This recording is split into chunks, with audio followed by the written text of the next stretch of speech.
for the workers upstairs to stop throwing debris so we can get through upstairs the building next door and out through the roof of the collapsed building, downstairs through the other building next door to that, and then make it safely out. That's the next door, right? That building, that's next door.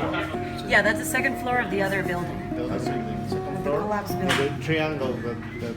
Well, basically what's going on, this is a building supporting the pressure from next one. And this stability of this building is really important. If this building moves, whole thing collapses into it.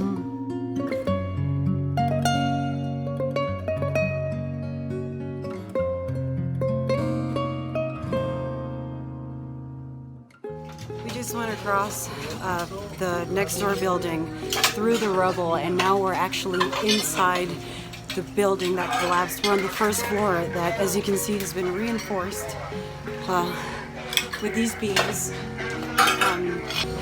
It's a devastating and scary and still fragile scene here.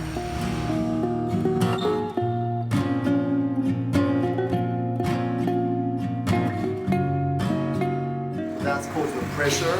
So this is the classic, essentially out of plane failure. This wall can pop out any minute. So what we're gonna do is we're gonna put the lateral line and also show this one, because this is a bearing wall too. So if the bearing will come up to it, it's gonna pop it.